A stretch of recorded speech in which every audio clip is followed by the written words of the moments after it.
Alors, bonsoir. Alors, c'est déjà notre 4e rencontre sur les sages de la Bible. Ça ne s'est pas fait souvent, ça, des conférences sur les sages de la Bible. Alors, j'espère que vous allez être un petit peu plus sages. On commence toujours par un chant sur l'hymne à la sagesse, à l'hymne de Robert Lebel, qui est très beau. Alors, plus pure que le pur argent et plus précieuse qu'un trésor.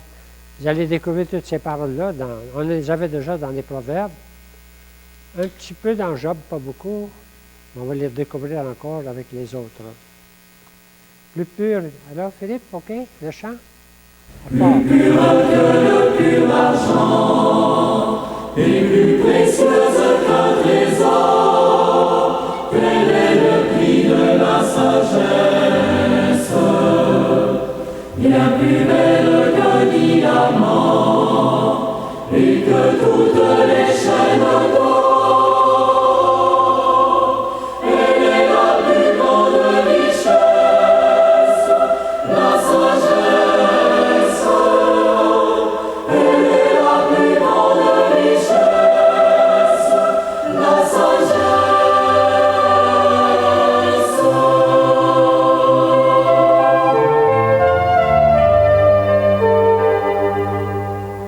Elle devance nos désirs et vient s'offrir pour les combler, car elle est toute bienveillance. Elle se laisse découvrir, elle se laisse contempler, par qui recherche sa présence, la sagesse. Par qui recherche sa présence, la sagesse.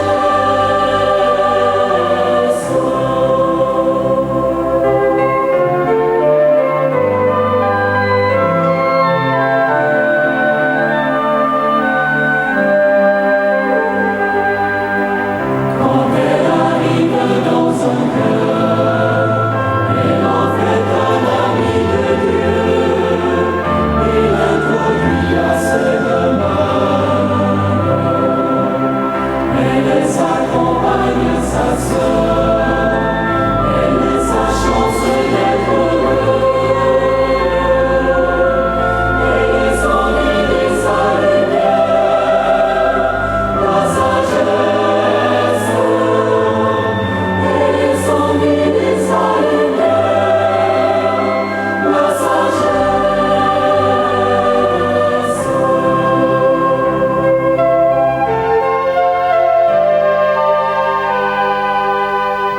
Elle jouait auprès de Dieu quand il songeait à l'univers et de son rêve elle est complice.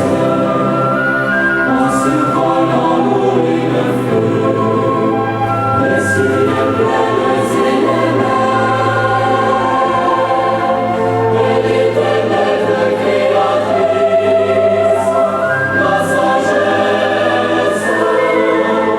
Elle était maître créatrice, la sagesse.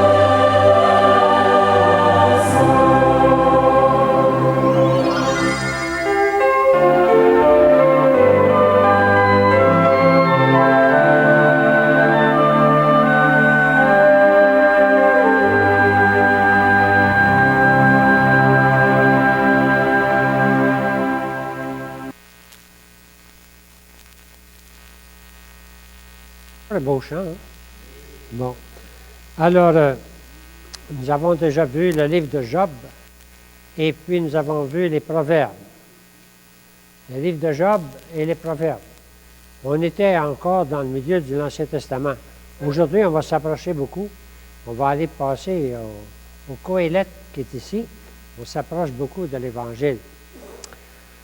Alors, mais on va repasser le travail sur Job.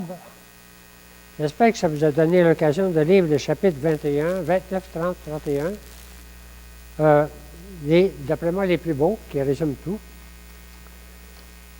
On va le passer, c'est peut-être pas clair. Il y a quelques erreurs. Faites-vous-en pas, c'est pas voulu. Mais c'est prévu. C'est-à-dire, je sais que je vais faire des erreurs à quelque part, dans les chiffres surtout. Là. Bon. Je n'ai pas de correctrice ou de correcteur. Bon. Le rire, alors je vous avais invité à relire le conte des chapitres 1 et 2. C'est un conte, hein? Tu sais, alors toute l'histoire qui perd tout, puis bon. Alors, puis l'épilogue, un petit peu, qui dit qu'il retrouve tout à la fin, avec le nom de ses filles. Si vous n'avez pas lu ça, il faut lire au moins le début et la fin. Le dialogue avec les amis, moi, j'ai posé une question. Combien de fois Job prend-il la parole? Au moins 10, hein? Ah oui. Oh, j'en mettais plus que ça, hein? Il suffit de lire les titres dans cette partie-là. Si vous lisez les titres, vous avez déjà une bonne idée de tout l'ensemble. C'est très long. Et puis ça discute, puis alors, c'est pas la partie la plus intéressante, je pourrais, parce que c'est un peu long. Mais quand même, lire les titres, ça nous permet de passer à travers. C'est ce que je vous invite à faire. Lire les titres, vous passez à travers assez rapidement. Pour arriver ensuite au chapitre 28, où se trouve la sagesse? Dans quoi? La crainte du Seigneur, c'est dit de même. On peut dire en Yahvé aussi. Il n'emploie pas le mot Yahvé, hein, dans le Seigneur.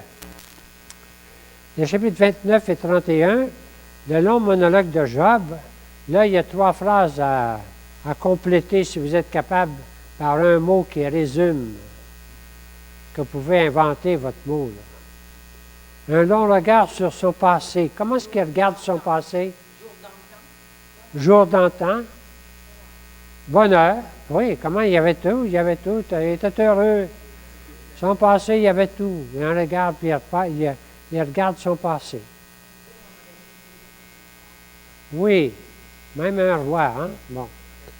Un regard sur son présent. Un mot, détresse, dépression, si vous voulez. Alors, dépression, détresse, humiliation, hein?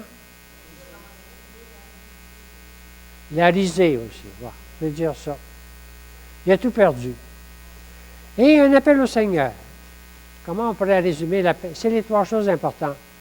Il regarde son passé, il regarde son présent, il en appelle au Seigneur. Un mot? Fidélité? Un mot? La justice, il en appelle à la justice du Seigneur. Je ne suis pas coupable. Il en appelle à la justice du Seigneur. Une façon de parler. Et il en appelle, oui, que Dieu le juge parce qu'il n'a pas peur de dire qu'il n'est pas coupable. Bon, ça peut être ça le mot qui résume bien. On arrive au chapitre 28 et 49, c'est en bas. C'est des pages, des phrases à compléter. Mais ensuite, j'ai demandé, comment on décrit ta création? Un mot? Les merveilles. Les merveilles de la création. Dieu dit, regarde donc tout ce que tu ne comprends pas. Regarde les natures, regarde les étoiles, regarde les animaux. Tu ne comprends rien. Fais-toi-en pas si tu ne comprends pas pourquoi tu es malade. Ça revient à ça un peu. Mais ce n'est pas la réponse, hein? Ça fait partie de la réponse. Les phrases à compléter, c'est les chapitres les plus beaux, je pense, les plus simples, les plus faciles. 29. Qui me fera revivre les lunes d'antan? Les lunes ou les beaux jours, si vous voulez. Hein? Les lunes. Ces jours où Dieu veillait sur moi. Qui me fera vivre les jours où Dieu veillait sur moi? Je siégeais en chef, campé tel un roi ou un chef. Hein? Et maintenant, alors ça c'est trois choses sur le passé. Et maintenant, je suis la risée. Et maintenant, je sers leurs chansons. Et maintenant, la vie s'écoule de moi. Et la nuit perce mes os et mes cartels. Même la nuit, il est plein de cauchemars. Il n'emploie pas le mot, mais ça devient ça. Me voilà devenu poussière et cendre. Il est assis sur la cendre. Hein? Alors, je Je hurle vers toi et tu ne réponds pas. Je hurle. Alors c'est ça, il n'a pas peur de crier vers Dieu. Mais le marché qui dit toi, il parle à Dieu. Il lui parle. C'est ça qui est différent des amis qui parlent de Dieu. Lui, il parle à Dieu, puis il crie vers Dieu. Mais tu ne réponds pas. Il va répondre. Hein? Ma peau noircit et tombe. Alors, c'est une expression en passant pour dire qu'il est tout malade partout. Mes os brûlent et se dessèchent. Donc, le passé, le présent, et puis maintenant. Alors, non, il continue le présent. Il se plaint à Dieu. Il en appelle à Dieu. Est-ce que j'ai fait route avec le mensonge? C'est-à-dire, ma vie est-elle une vie de mensonge? Hein? Non. Qu'il me pèse à de juste. Il n'y a pas peur. Pèse-moi d'une bonne balance. Tu vas voir, je ne suis pas coupable. Il en appelle à Dieu. Et Dieu reconnaîtra mon intégrité. Il faut être audacieux pour dire ça à Dieu. Il n'a pas peur. Tu sais. Voilà mon dernier mot, au puissant de me répondre. C'est lui qui en appelle à Dieu. Alors, c'est les parties les plus importantes. Un rappel de son passé et une constatation de son présent, puis un appel à la justice de Dieu. Un appel à la justice de Dieu. Je ne suis pas coupable. Les autres disent, tu es coupable, c'est de ta faute. C'était toutes les fausses accusations de ses amis. Ah bien, lui, il répond, devant Dieu, il dit, je ne suis pas coupable. Mets-moi d'une balance, puis tu vas voir que je ne suis pas coupable. Bon, voilà mon dernier mot. Mais il y en appelle au puissant. Alors le Seigneur répondit. Dieu répondit à Job du sein de l'ouragan, de la tempête. Et puis là, il va lui faire toutes sortes de questions. C'est Dieu qui se met à le questionner. Hein? Comprends-tu quelque chose, toi? Hein? Es-tu au courant de ça? Sais-tu ça, toi? Alors, es-tu capable? Alors, il ne comprend rien, puis il est capable de rien. Puis Dieu la réponse, n'oubliez pas, c'est écrit par un écrivain, ça. Pas Dieu qui parle. C'est un écrivain qui fait parler Dieu. Hein, un poète. Mais il fait parler Dieu souverain. Pour mettre l'autre Dieu, tu ne comprends rien là-dedans. Es-tu parvenu jusqu'aux sources de la mer? De quel côté habite la lumière? Sais-tu où ça se trouve, la lumière? C'est où se trouve, alors, toutes les questions pour dire, tu ne comprends rien, puis tu ne sais rien. C'est la réponse de Dieu. Es-tu parvenu jusqu'aux réserves de la neige? La grêle? La grêle, si vous voulez. Qui a frayé la voie de la nuée qui tonne, hein? Alors, les tempêtes, tout ça. Es-tu au courant de ça? Es-tu capable de faire ça? Alors, Dieu qui nous met devant l'immensité de la création. C'est très beau. Qui engendre les gouttes de rosée. Qu'est-ce que c'est qui fait la rosée? Hein? Qu'est-ce que c'est qui fait le soleil? Qu'est-ce que c'est qui fait la lune? Tu ne comprends rien. Alors, tu ne comprends pas pourquoi tu es malade. Évidemment, ça revient à ça. Est-ce toi qui donnes au cheval, là? Là, bravo, là, il va parler des animaux, hein? Est-ce sur ton ordre que l'aigle s'élève? L'aigle est capable de s'élever dans le ciel. C'est-tu toi qui le fais faire? Hein? C'est-tu ton ordre? Non. Hein? Là, tu es obligé de dire non tout le temps. Voici donc le bestial, le démote, si vous voulez. Ça dépend des traductions. Moi, j'ai mis l'hippopotame. Ben là, si vous avez lu le chapitre, vous voyez comment il décrit l'hippopotame, c'est quelque chose, hein? Vous avez lu ce chapitre-là? Comment il décrit l'hippopotame? C'est-à-dire que probablement l'auteur est allé, c'est un auteur qui est allé en Égypte, dans le bout du Nil, là où il y a des hippopotames. Puis l'autre après, c'est le crocodile, il l'appelle le tortueux. Et puis le crocodile, là aussi, il est décrit d'une façon extraordinaire. Es-tu capable de la pêche? Es-tu capable de l'amadouer? Es-tu capable de... Hein? Il te dépasse. Le crocodile, ça te dépasse. L'hippopotame, ça te dépasse. Tout te dépasse. C'est la réponse de Dieu à Job dans ce poème. En fait, c'est un immense poème, c'est très beau, qui pose la grande question de la souffrance et puis en même temps, qui répond, mais qui ne répond pas. Il ne répond pas d'une façon exacte, mais il met Job dans une vision grandiose de la création. Et Job est obligé de dire, j'ai plus rien dit. Il se ferme la bouche, il se met la main sur la bouche. J'ai plus rien à dire. J'ai plus rien à dire. Alors, devant Dieu, il n'y a plus rien à dire. C'est sa réponse 2 fois. Hein? Alors, voilà un peu le poème de Job, extraordinaire. Un des grands textes de l'humanité. Hein? C'est écrit en poésie, ça, tout le temps.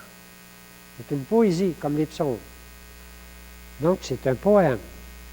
Même si au début, c'est une histoire, petite histoire en prose, c'est un grand poème. Et c'est bien écrit. C'est décrit avec beaucoup d'images de toutes sortes.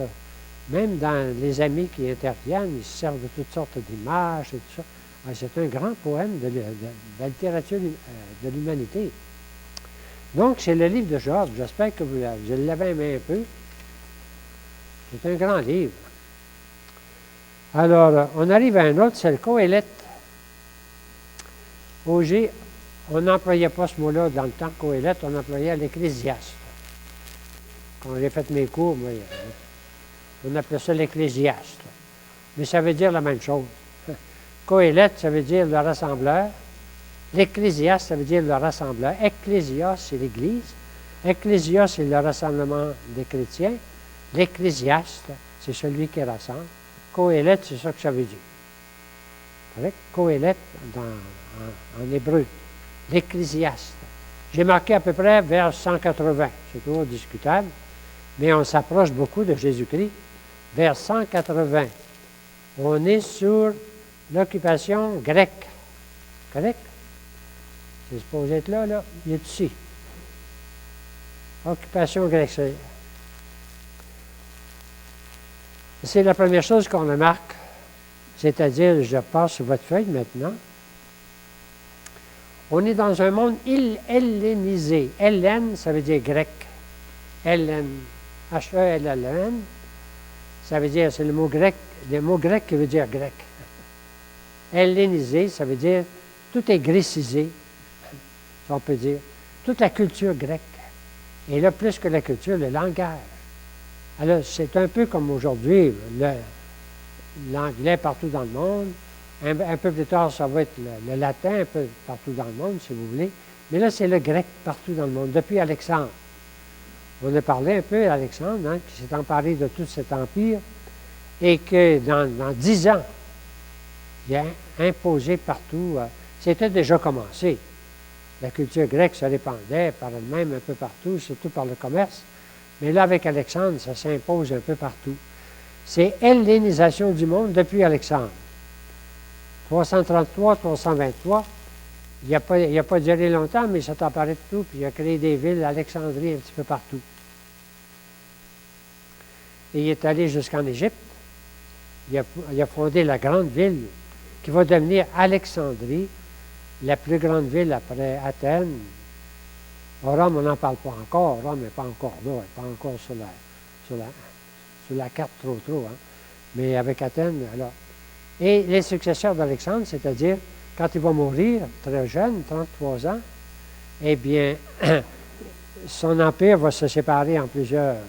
Et ce sont ces généraux, chacun va s'emparer d'une partie. Alors, il va y avoir. La Palestine, elle va toujours prise en 2 parties. Là. La Palestine va être prise soit entre l'Égypte et la Syrie, encore aujourd'hui. Alors, de temps en temps, elle va dépendre de l'Égypte. De temps en temps, elle va dépendre de la Syrie. Tant qu'elle va dépendre de l'Égypte, c'est pas si mal. Les Ptolémées, c'est ceux qui étaient les chefs des rois, si vous voulez. Ils vont respecter beaucoup la Palestine. Et tout le temps, sur l'esprit de dire on respecte les religions, la religion de Palestine. Mais à un certain moment, ça va passer sous la Syrie. Et là, les rois, vous connaissez le roi Épiphane, là? Antiochus Épiphane, qui lui va essayer de détruire la religion. Il va y avoir les Maccabées qui vont se révolter. Ça, c'est au 2e siècle. Alors, c'est un peu la grande question, mais tout ça devient grec. Je l'ai résumé ici à partir des livres que j'ai lus. Hein. Alors, un monde envahi par la culture grecque, la langue, les écoles, le commerce et l'administration. La langue, la langue officielle, pas la langue du peuple tout de suite, mais la langue officielle, la langue surtout des administrateurs et surtout du commerce. Les écoles, parce qu'ils vont introduire des écoles même à Jérusalem à un moment, et l'administration, bien surtout parce que là, il y a toute une histoire de famille. J'ai lu ça, puis c'est très complexe, c'est trop complexe pour que je puisse même vous le résumer. Je n'ai pas assez compris pour ça. Mais il y a toutes les influences des familles et des rois et plus que ça, à Jérusalem, les grands prêtres mêlés à tout ça. Alors, face à ça, qu'est-ce qui se passe? Bien, c'est là c'est là qu'on va se trouver Coëlette. Le règne des Ptolémées en Égypte pendant tout le 3e siècle est favorable aux Juifs. Ça va? Il appartient à cette période-là, lui, à peu près. L'activité économique intense partout et jusque dans le pays. Mais à Jérusalem, la vie des Juifs reste tournée vers le temple. C'est ma façon de le résumer. Il reste juif, tu sais, tourné vers le temple. Mais au milieu du 3e siècle, tout change à Jérusalem même. C'est-à-dire, l'administration s'en vient à Jérusalem. L'administration civique, là, puis veut dire d'autorité, là, s'en vient, là, les administrateurs, tout s'en vient à Jérusalem. Et là, Jérusalem devient beaucoup plus hellénisée. Les écoles, ils installent des écoles à Jérusalem pour les Grecs. Et puis, bon, là, ce qui se passe, c'est-à-dire que si vous voulez entrer un peu, si vous voulez faire partie du commerce, il faut parler grec. Si vous voulez faire de l'argent, parlez grec. Tu sais, c'est un peu comme bien d'autres places aujourd'hui. Si tu ne parles pas anglais, il n'y a pas grand-chose à faire. Bon, c'est quoi. Alors, le commerce envahit Jérusalem en grec. On ouvre des écoles grecques à Jérusalem même. Et si l'on veut devenir riche, il faut parler grec. Et un phénomène assez particulier qui se rapproche de Coëlette, c'est qu'il y a des philosophes. Les Grecs avaient ça déjà à Athènes. Vous savez, quand Saint Paul est arrivé à Athènes, il est allé où? L'Aréopage. Pas l'aéropage, l'Aréopage.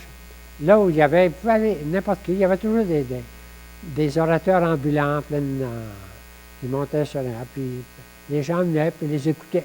C'était une coutume grecque, ça. Alors il y avait à Jérusalem des orateurs, des philosophes, plus ou moins philosophes, toutes sortes de gens qui parlaient au monde, tu sais, des orateurs publics. Alors, Coëlette va se faire l'un d'eux. Ah, ben, moi aussi, je vais faire ça. C'est un peu que... Ben, les philosophes ambulants envahissent la place publique selon une tradition grecque. Mais le peuple, lui, continue à parler araméen, et les Juifs pratiquants sont fidèles à leur foi. Et les écoles de la synagogue et du temple survivent face à l'école grecque. Il reste que les Juifs ont leurs écoles au temple et dans les synagogues. Donc, il y a deux sortes d'écoles. Et le livre de Coëlette sera même accepté dans les écoles juives. Il est écrit en hébreu. Mais il représente l'hébreu, comme vous dites, est écrit en hébreu, mais ouvert à la culture grecque. Mais fidèle à la foi juive. Alors, c'est ça qui est spécial. Il est écrit en hébreu, mais en même temps, il est fidèle à la foi juive. Donc, on peut l'avoir dans les écoles juives. Ça va pour ça? En gros, là, c'est un peu tout ce contexte-là. Au 2e siècle, la domination passe de l'Égypte à la Syrie, moins favorable à la religion juive, d'où viendra la persécution du roi Antiochus, la révolte des Maccabées, mais Coëlette appartient à la période calme, écrit vers 180. Correct? La persécution va venir vers 100, pas beaucoup plus tard que ça, 175, je me suis dit. Ça va? C'est le contexte. Pour comprendre Coëlette, il faut se mettre dans ce contexte-là. On est toujours dans la Bible, mais on n'est plus avec David et Abraham. On n'est plus avec Abraham. On n'est même plus avec les rois, David. On n'est même plus avec au retour de l'exil, là, tu sais, en monde juif. On est dans un monde qui s'hellénise, c'est-à-dire l'esprit devient grec, tout ce qui entoure. Bon. On n'ira pas plus loin, mais si on voulait lire l'Évangile aussi, peut dire, Jésus a vécu dans ce monde-là. Hein. Des fois, on pense que Jésus a vécu dans un monde juif. À Jérusalem, il y avait des écoles grecques, puis il y avait des, comment ça s'appelle ça, pas des gymnases, qui appelaient ça, eux autres, il y avait un autre mot, là. Alors, ben non, ça c'est, hein? Pas tout à fait. En tout cas, il y avait des endroits, mais Jérusalem, Jésus ne s'est jamais mêlé de ça. Jésus est resté dans le monde grec, juif, mais il y avait du grec tout autour. Il y a une ville où Jésus n'est jamais entré, c'est le bord du lac de Nazareth.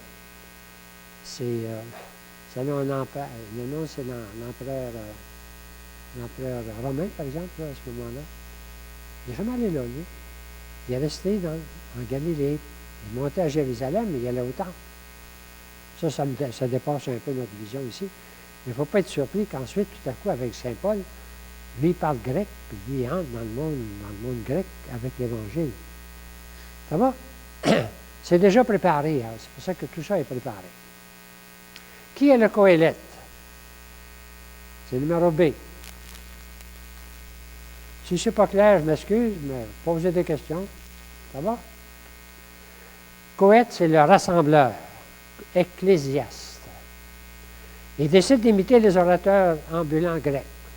Comment il a fait ça, je ne sais pas. En descendant dans la rue pour y enseigner la sagesse juive face à la sagesse grecque. Ah, la sagesse grecque, c'est la sagesse des grands philosophes, là, et toutes les écoles philosophiques, là. Alors, il y a eu les premiers avec Socrate, puis si vous voulez, puis Platon, et puis Aristote. Mais il y a eu tous les successeurs ensuite, ça, on est au 5e siècle. Tous les successeurs, il y a toutes sortes d'écoles. Épicuriens, puis on les retrouve aussi à Rome. Alors, il connaît les œuvres grecques traditionnelles et les écoles philosophiques contemporaines. Il est au courant. Il se fait maître de sagesse à Jérusalem à la mode grecque. Puis il va écrire un livre à la mode grecque. Et devant les philosophes ambulants, lui aussi se fait ambulant. Évidemment, son livre n'est pas ambulant. On a un livre montrant la supériorité de la sagesse juive sur celle des philosophes. Alors ça, c'est quelque chose. Montrant la supériorité de la sagesse juive sur celle des philosophes. Les grands philosophes, ils avaient une sagesse. Ils regardaient le monde et essayaient de l'expliquer. Mais il n'y avait pas de, comment on pourrait dire aujourd'hui, il n'y avait pas d'inspiration. Tandis que le peuple juif avait reçu la révélation. Ça change toute la vision. Regardez le monde, c'est comme nous autres aujourd'hui. On peut regarder le monde de toutes sortes de façons, puis faire toutes sortes de réactions et de réflexions, c'est vrai. Mais tout à coup, la foi nous dit, ben oui, il y a d'autres choses. Face à une réflexion humaine très bonne, il y a une réflexion aujourd'hui chrétienne qui dépasse tout. C'est un peu ça que le livre de la sagesse du Coëlette fait déjà. Ça va? Bon. Ça va plus loin parce qu'il va emprunter les procédés de la littérature grecque pour enseigner sa foi. Il va emprunter, parce que c'est très riche la culture grecque, il va l'emprunter ses moyens pour enseigner sa foi. Novateur, son livre entremêle culture grecque et sagesse israélite. Il utilise les ressources de la culture grecque et de sa littérature classique. Vous connaissez peut-être un peu la littérature grecque. Je ne suis pas spécialiste là-dedans du tout. C'est un peu vague dans ma tête. Mais tous les grands auteurs, les grands auteurs, sont à l'origine de notre littérature classique. Vocabulaire, idées, syntaxe, ça veut dire comment c'est écrit, prose, poésie, procédés littéraires variés, la diatribe, c'est un peu un dialogue, tu sais, discussion, si vous voulez. Il utilise la structure concentrique pour l'ensemble de son œuvre. C'est pour ça qu'on regarde. Il y a un auteur qui regarde son œuvre en général, puis il dit c'est au centre qu'il parle de religion. Ça, c'est la méthode concentrique.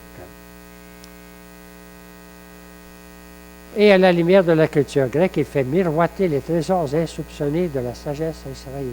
Ça ne nous paraît peut-être pas évident au départ, mais il va parler de Yahvé, il va parler du Seigneur, il va parler de son Dieu, il va parler de Dieu à travers toutes ces scènes. Alors, où Dieu est constamment présent comme créateur, ça change tout.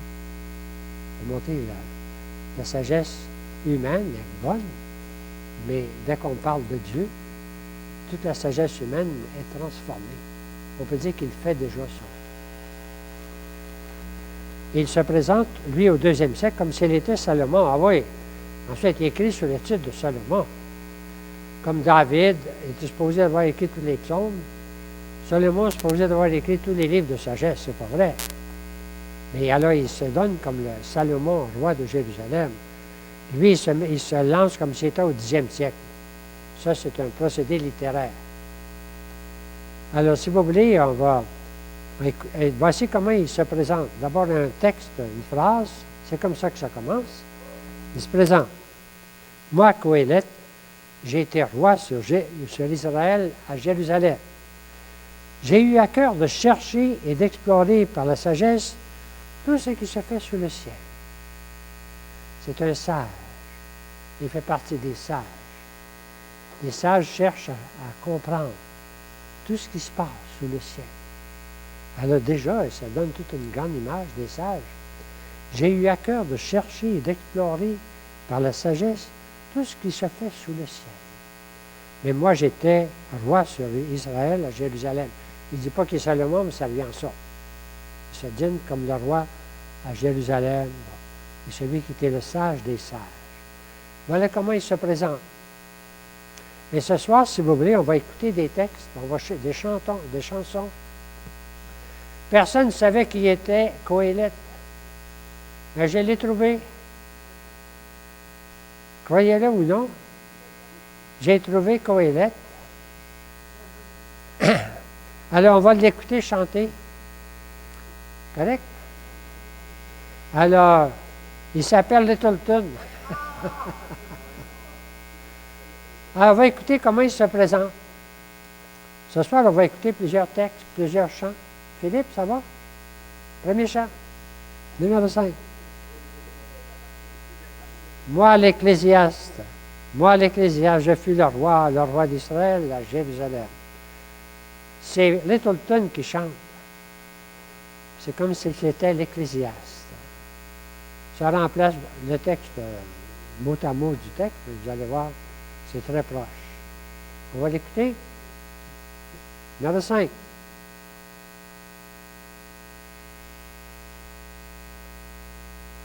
OK? Je l'ai pris par surprise. Hein? J'étais roi à Jérusalem, j'ai cherché la sagesse. J'avais tout, mais à quoi bon?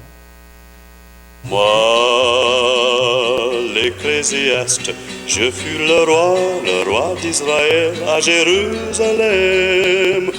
Moi, j'ai résolu d'étudier tout ce que l'homme fait sous notre soleil, Eh bien, j'ai regardé tout ce qui se fait sous notre soleil. Eh bien, tout ça, c'est devant moi. Je fus un sage, plus que personne avant moi, à Jérusalem. Moi, j'ai résolu d'étudier le savoir, la sottise, et puis la folie. Eh bien, Mel m'en a appris, car cette sagesse et tout ce savoir, eh bien, ce n'est que du vent. Moi, je voyais grand, on m'a bâti par bâti des palais à Jérusalem. Moi, je me suis fait des jardins, on m'a planté des vignes, des arbres fruitiers, des arbres fruitiers. Et puis, on m'a creusé des réserves d'eau pour les arroser. Eh bien, ce n'est que du vent, moi. J'ai des esclaves, plus que personne avant moi, à Jérusalem. Moi, j'ai amassé des trésors, de l'argent et de l'or, coffret par coffret, coffret par coffret. Et puis, j'ai réfléchi à toutes les peines que j'y avais prises. Eh bien, tout ça, c'est du vent. C'est du vent, c'est du vent, c'est du vent, c'est du vent, c'est du vent, c'est du vent, c'est du vent. Pas si mal. Du vent. Ben, c'est la première impression qu'on a de l'Ecclésiaste. Vanité des vanités, tout est vanité. Il regarde, il y a eu tout. Ah, c'est Salomon qui dit, il y a tout. Il y a eu tout, plutôt. Puis, qu'est-ce que ça donne?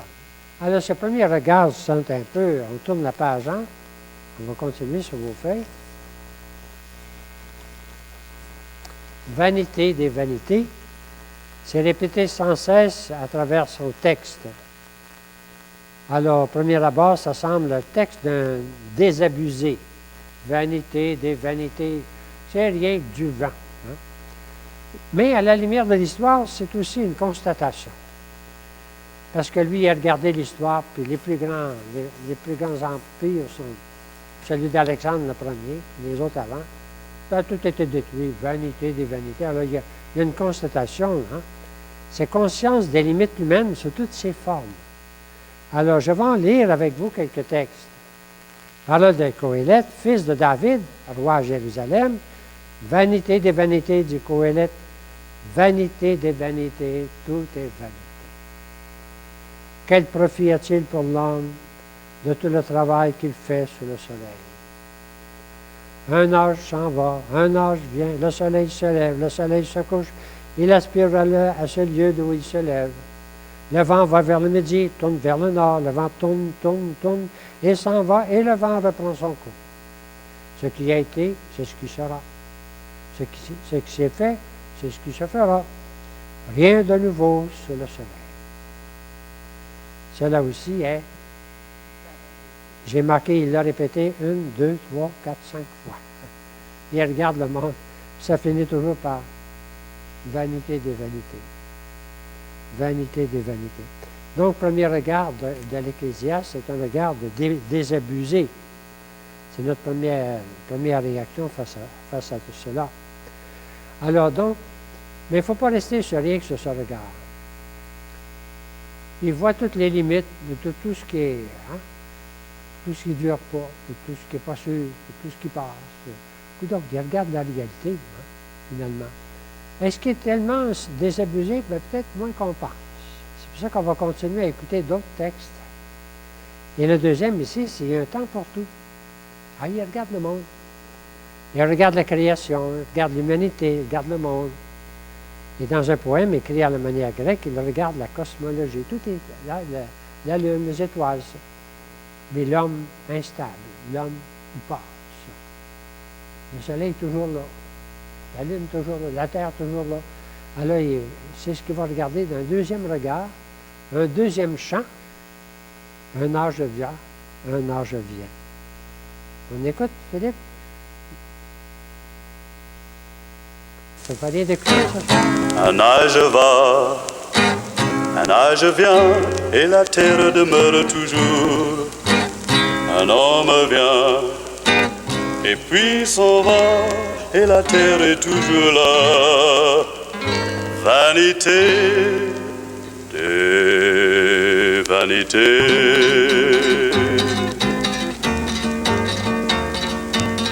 Il se lève le soleil, il se couche le soleil. Dans sa course, il se hâte et retourne au levant pour de nouveau ressurgir. Fleuve à la mer, sans jamais la remplir, et sans cesse vers l'océan immuable, il continue de rouler. Flammes sont aux enfers, comme un fleuve à la mer, et sans cesse dans les ténèbres éternelles, elle continue de brûler. Un âge va, un âge vient, et la terre demeure toujours. Un homme vient, et puis s'en va, et la terre est toujours là.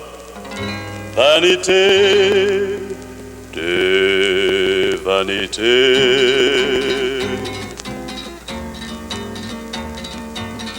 Tantôt par le midi et tantôt par le nord, on rend les vents s'en vont, les vents s'en vont, comme un refrain du destin. Fleuves vont à la mer sans jamais la remplir, et sans cesse vers l'océan immuable, il continue de rouler. Flammes sont aux enfers, comme un fleuve à la mer, et sans cesse dans les ténèbres éternelles, elle continue de brûler. Un âge va, un âge vient, et la terre demeure toujours. Un homme vient, et puis s'en va, et la terre est toujours là. Il n'y a rien de nouveau sous le soleil. Ô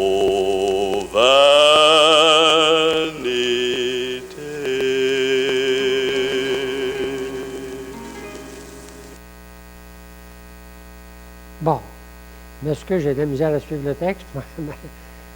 Ça va? Mais tout à travers ça, quand même, c'est un sage. Alors, il va chercher la sagesse. Un texte sur la sagesse, c'est pas très grave, mais quand même, il cherche toujours la sagesse pour montrer comment la sagesse des Juifs est supérieure à la sagesse. Alors, recherche de sagesse. Comment il va dire ça? Bien, j'ai eu à cœur de connaître la sagesse et de connaître la folie et la sottise. On a vu dès le début. Mais il va découvrir en même temps le plan de Dieu. Ce que j'ai trouvé, c'est que le juste et le sage et leurs travaux sont entre les mains de Dieu. Ah, il va découvrir la sagesse. La sagesse est bonne comme un héritage. Elle profite à ceux qui voient le soleil. La sagesse fait vivre ceux qui la possèdent. Regarde l'œuvre de Dieu. Qui donc pourra réparer ce qu'il a courbé? Au jour du bonheur, sois heureux. Au jour du malheur, regarde. Celui-ci autant que celui-là, Dieu les a faits, de façon que l'homme ne puisse rien découvrir de ce qui sera après lui. Ah, il y a une pointe, on pourrait dire, de foi là-dedans, hein? Qui est comme le sage. Il sait interpréter cette parole. La sagesse d'un homme illumine son visage, et la dureté de son visage en est transformée. Vous voyez qu'il s'élève, hein?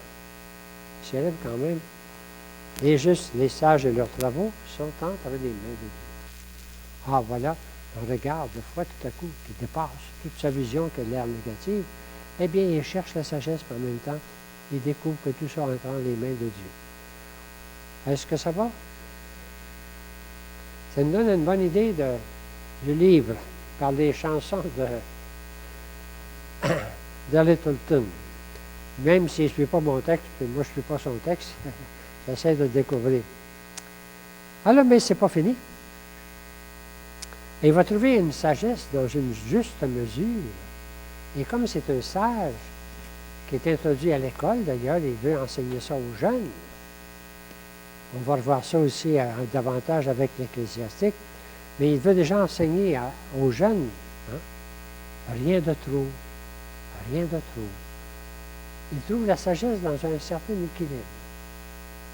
Et c'est une sagesse humaine, si vous voulez, mais toujours éclairée par la sagesse. Rien de trop.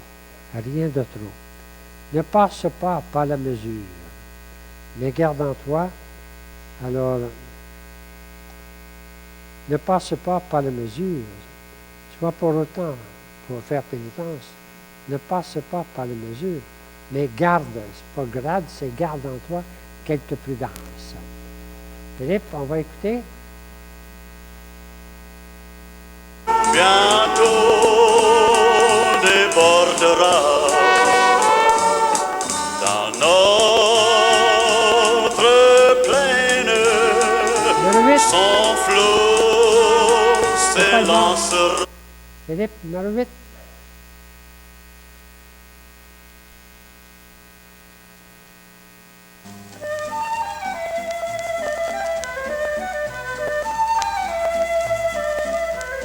Ne passe pas par la mesure sans pour autant faire pénitence. Ne passe pas par la mesure, mais garde en toi quelque prudence. Rien de trop, pas d'abus. Voilà, voilà la sagesse. Ne fais pas usage de ton fouet et ne sois pas trop sage, de peur que l'excès te rende stupide, te rende stupide. Ne fais pas le méchant plus qu'il ne faut et ne sois pas insolent, de peur que vienne en ta demeure la mort te prendre avant ton heure. Ne passe pas par la mesure sans pour autant faire pénitence. Ne passe pas par la mesure, mais garde en toi quelque prudence. Rien de trop, pas d'abus. Voilà, voilà la sagesse. Ne te tâche pas à l'argent et ne sois pas avare, de peur qu'un coup de sang te tourne la tête, te tourne la tête. Il dort bien soulagé, le tâcheron, même s'il a peu mangé. Mais le repas qui fait ripaille a des ennuis dans les entrailles. Ne passe pas par la mesure sans pour autant faire pénitence. Ne passe pas par la mesure, mais garde en toi quelque prudence. Rien de trop, pas d'abus. Voilà, voilà la sagesse qui donne préférence aux vivants, garde au moins l'espérance, car un chien vivant vaut mieux qu'un lion mort. Vaut bien mieux qu'un lion mort. Va et mange ton pain joyeusement, et de bon cœur bois ton vin. Jouis de la vie qui t'est donnée, avec la femme bien aimée. Car il n'y a plus rien à faire, il n'y a plus rien à penser dans le chéant. Là où tu vas, là là où tu vas. Bon, excusez, j'ai manqué mes... Bon, ça va? Vous comprenez quand même? Oui. Alors, donc, une certaine sagesse. C'est un sage qui parle des jeunes. Ne passe pas par la mesure. Sa première sagesse, c'est l'équilibre. L'équilibre, c'est pas si mal. Alors, une chance qu'on a vu qu'il montait vers Dieu avant. Samson, on avait l'impression qu'il parlait d'une façon horizontale, mais non. Il parle du bon sens. Et là, il va proposer sa philosophie de l'existence humaine. C'est une façon de parler. Il faut vivre. Il faut vivre réellement, pleinement, autant que possible. Je ne sais pas si vous deviez un petit peu sympathique. Hein? Dans le sens qu'il m'avait l'air très, très négatif au début, mais non, il dit il faut prendre le vivre. Il faut prendre des bonnes choses. La valeur des choses est celle que je leur donne, mais elles peuvent être des pièges. Puis là, il va à un autre chant, il dit prends du bon temps, mon ami, et réjouis-toi. Rien de meilleur ici-bas. Prends du bon temps, mon ami, car tu dois mourir. C'est la vie. La mort est toujours présente. Dans les textes de l'Ecclésiaste, la mort est toujours présente. c'est clair qu'on va mourir. Mais ça, hein, c'est pas une mort négative. Prends du bon temps.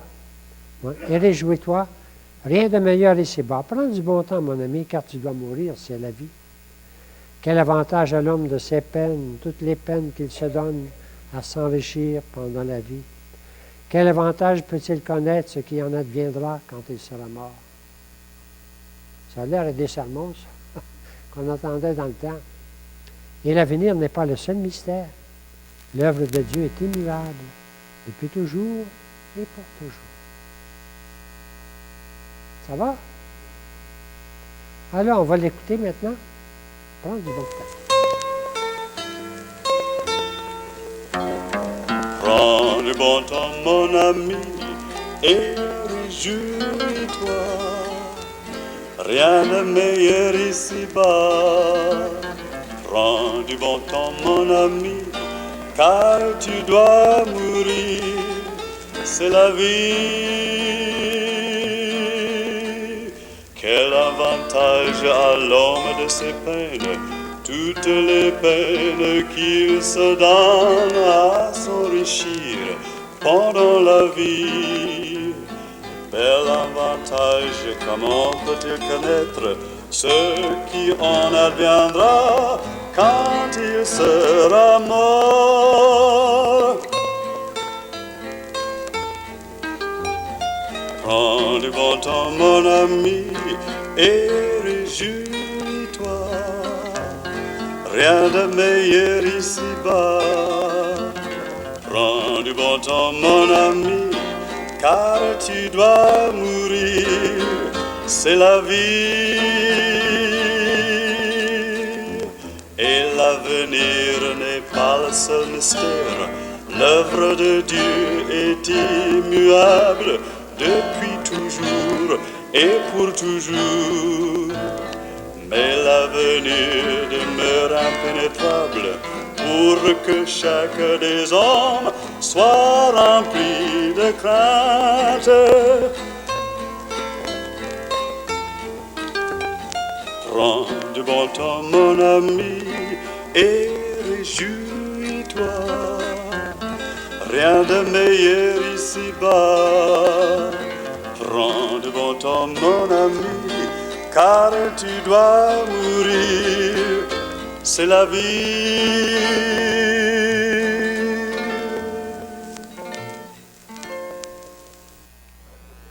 Vous avez une autre feuille que j'aimerais vous présenter. Alors, je vous propose un travail. J'appelle ça une lecture sympathique. Je ne sais pas si vous deviez sympathique. Moi, il m'est devenu sympathique, l'Ecclésiaste, peut-être à cause de Littleton. Il avait l'air tellement, au début, négatif et tout ça. Il est peut-être quand même plus sympathique. Alors, je vous propose une lecture sympathique. Je vous la propose ici.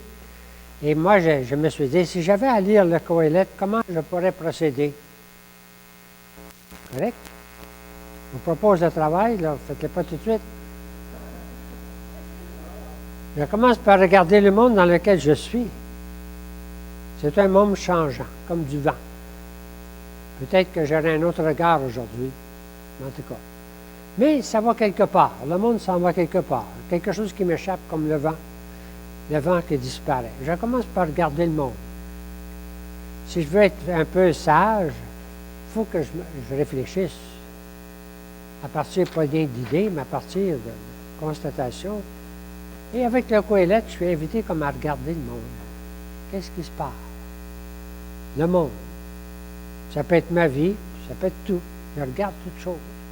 Une façon de, on pourrait dire, de m'unir au Qoéleth qui regarde le monde. Hein? Alors, vous pourrez compléter les phrases qui sont là. Et puis ensuite, bien, je juge entre sagesse et sottise. Il y a sottise, puis il y a sagesse. Sottise, c'est le contraire de la sagesse. Dans le monde, il faut juger. Il faut juger. Hein? Ce qui mène les hommes, c'est-tu la sagesse ou la sottise? Il y a bien d'autres choses. Alors encore, c'est un peu me mettre à la place de Qoéleth, à regarder le monde. Je juge le monde. Et puis ensuite, je regarde ma vie. Ma vie est faite de contraire. Il y a un temps pour ça, puis il y a un temps pour ça. Qu'est-ce que ça veut dire, un temps pour, un temps pour? Ça veut dire que, il y a un temps pour rire, puis il y a un temps pour pleurer, puis ça fait partie de ma vie. Ma vie a des contraires. Peut-être pas la vôtre, mais la mienne. Elle a des contraires. Et c'est toujours écrit, le poème du Coëlette est écrit tout le temps en parallèle. Des fois le négatif avant le positif, des fois le positif avant le négatif. Alors, mais c'est pour dire qu'il y a les deux dans notre vie. Il y a du positif et du négatif. Il ne faut pas s'en faire. C'est pas si mal, hein? Mais je regarde ensuite ce qui m'attire, les choses illusoires qui ne dureront pas. Je m'en détache. Je m'attache à des choses qui vont disparaître, à des choses qui ne durent pas. C'est toute une philosophie, puis un équilibre de vie. Mais il y a aussi les petits plaisirs de la vie. Vous me suivez sur la feuille, là? Il y a les petits plaisirs de la vie qui donnent un goût à vivre. Je ne les mets pas de côté. Je les accepte, les amis, les parents, les gâteries. Alors, c'est Dieu qui les met dans ma vie, car Dieu est heureux de ton bonheur. Donc, ça fait partie un peu de toute une philosophie, d'une sagesse de la vie, qui est sympathique. Je regarde le monde, je regarde ma vie, je regarde tout ce qu'il y a dedans, je prends ce qui est bon, je prends ce qui est bon. Prends du bon temps, mon ami. Tu sais, c'est un peu ça. Il ne faut pas mettre de côté les petites gâteries de la vie. Et puis, et peu à peu, bien, je regarde ma mort. La mort est toujours présente chez le Coëlette. Il y a sa façon à lui à décrire la mort. Douceur, avec une douceur quand tout s'apaise, quand tout s'éteint en douceur. Il y a un beau poème, on va l'écouter en terminant. Il y a un beau poème sur la mort. Mais c'est un poème de l'approche de la mort. Lui, la mort est toujours présente, ce qui fait que il n'y a rien de... La mort met tout en question, on pourrait dire. Quand il dit « il n'y a rien qui dure », c'est clair qu'on va mourir. Alors, donc, on peut dire la mort est fait imprésente, mais ce n'est pas une mort épeurante, au contraire. Il va le décrire comme une approche de la mort, avec beaucoup d'images. On va commencer par le lire. Vous avez là en bas de la page, de l'autre côté, là. J'écoute avant d'écouter. Voici ce qu'il dit. Un poème sur l'approche de la mort.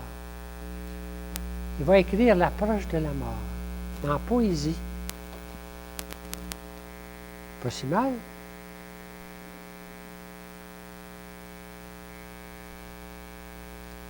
Souviens-toi de ton Créateur. Il parle à un jeune au jour de ton adolescence. Avant que ne viennent les mauvais jours dont tu diras, je n'ai plus aucun plaisir.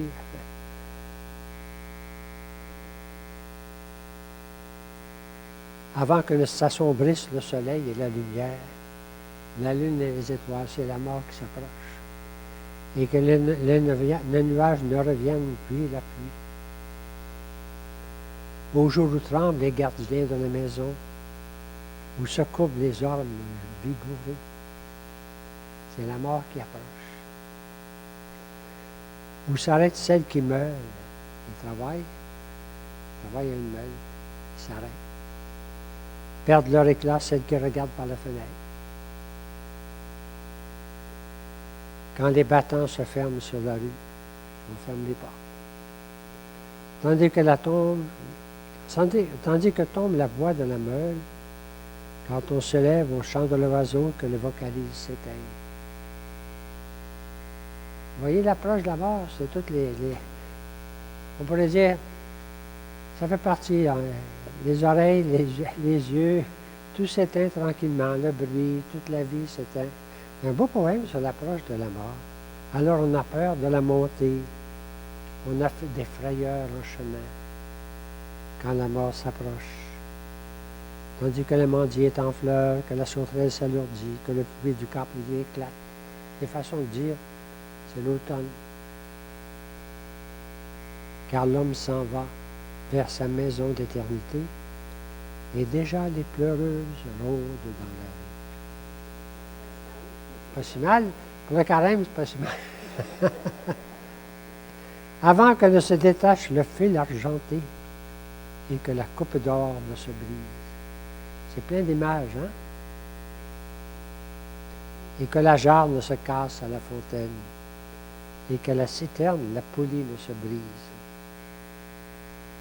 Avant que la poussière ne retourne à la terre, selon ce qu'elle était, et que le souffle ne retourne à Dieu qui l'avait donné. La mort s'approche. Donc l'approche de la mort dit dans un poème, très beau poème, correct? Donc c'est pour ça que je vous propose une lecture sympathique, allez lire le chapitre sur la mort. C'est pas triste. C'est la poésie qui dit, tout va, on se courbe, puis tout s'arrête, puis les choses s'assombrissent, puis tout ça. C'est une belle poésie sur l'approche de la mort. Oui.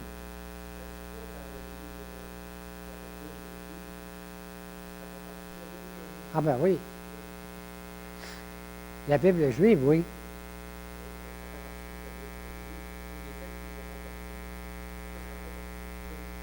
Oui, parce que, mais avec, pas nécessairement dans la Bible, oui, il faut faire attention.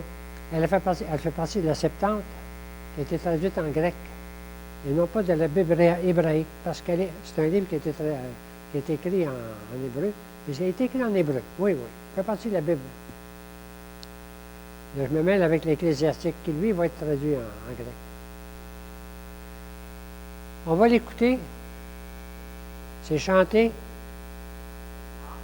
Ben oui, c'est le problème sur l'approche de la mort, un beau. Avant d'écouter, je ne sais pas si je l'ai apporté, je pense que je l'ai oublié. J'ai un beau texte. Je l'ai oublié. Sur l'approche de la mort, un texte moderne, tu sais. Oui. Vous savez la belle prière qu'on disait là, sur. En tout cas, je l'ai oublié. Alors, ça va être notre écoute pour terminer. Et si vous lisez, relisez le texte, l'ensemble du texte, c'est pas long, le pourquoi et lettre, c'est pas long. Une lecture sympathique. Alors qu'au début, il nous semble plutôt rébarbatif, négatif, on peut en faire une lecture sympathique, très belle, qui nous met en contact avec les réalités, mais avec un regard de foi. Vous voyez, Dieu est toujours présent. Dieu est présent. Alors, on va l'écouter, Philippe. Ça s'appelle Au printemps de la vie. Numéro 12.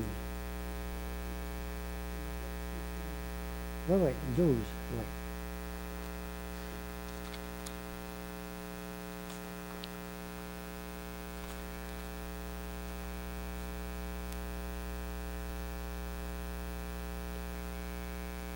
Au printemps de ta vie, pense à ton Créateur.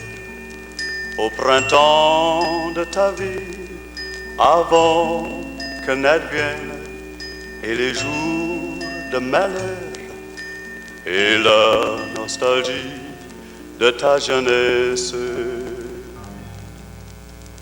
Avant que vienne le jour où se voile le soleil et la lune et les étoiles, le jour où se massent dans le ciel les nuages après la pluie, le jour où tremblent les hommes les plus forts, où s'arrêtent les meunières et rentrent les femmes qui guettaient aux jalousies des moucharabiers. Quand on n'entend plus les oiseaux et quand se taisent les chansons, quand on redoute la montée et qu'on a peur sur le chemin, ainsi va le vieillard à sa demeure éternelle, tandis que les pleureurs rôdent déjà dans le sourd. et l'amandier est en fleur, la sauterelle est repue, le caprier donne son fruit. Avant que vienne le jour où se cassant de la cruche au rebord de la fontaine, le jour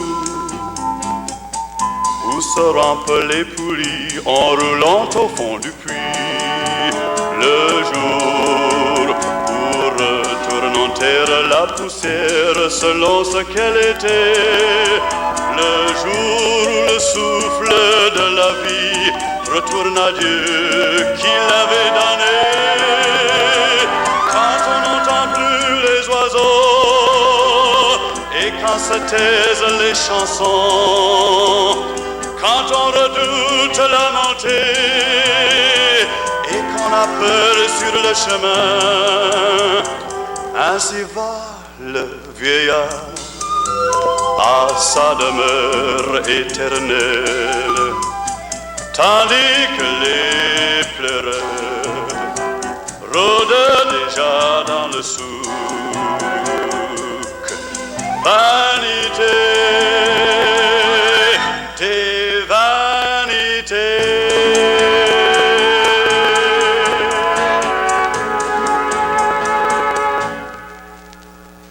Voilà. Hein?